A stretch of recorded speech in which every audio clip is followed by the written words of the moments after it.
Many people take their freedoms for granted. They just assume that they are guaranteed those freedoms forever and that they will always have those freedoms no matter what. Thomas Jefferson warned us that the price of freedom is eternal vigilance. Hitler went from the man of the year to one of history's greatest villains. What should concern us as Americans is the cycles of history. Another quote that you may remember is George Santayana's, "Those who cannot remember the past are condemned to repeat it." For those who study history, they will recognize that one of the actions common to all tyrants is that they disarm the people before committing any of their atrocities. Our founding fathers recognized that fact, and this is why the Second Amendment is included as part of our Constitution. Adolf Hitler knew that he needed to first disarm his people before he could implement his final solution. Would Hitler have been able to commit the atrocities that he did commit without disarming the people first?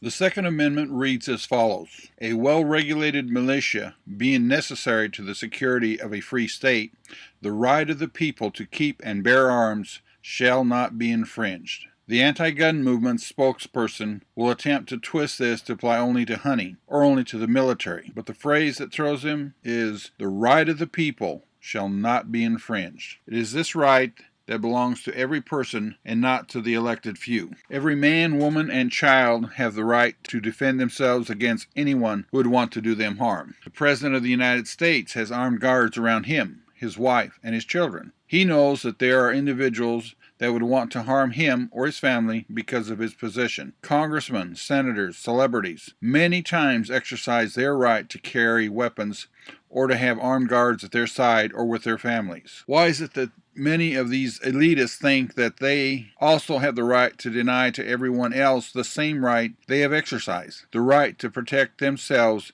and their loved ones from anyone that would do them harm? Arms, like laws, discourage and keep the invader and the plunderer in awe, and preserve order in the world as well as property. Horde mischief would ensure were one half of the world deprived of the use of them. This quotation is by Thomas Paine from Thoughts on Defense War, 1775.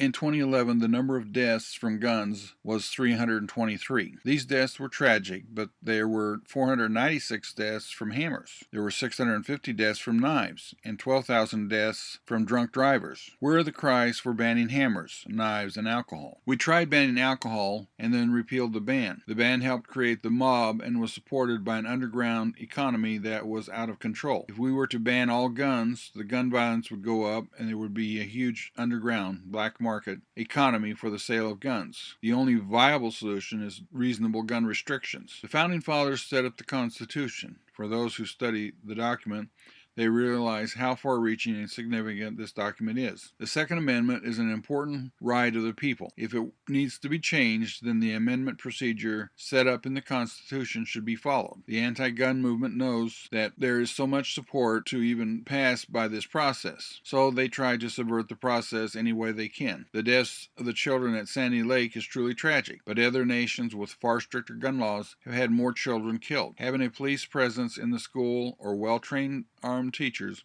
will drop the massacres in the school quicker than any other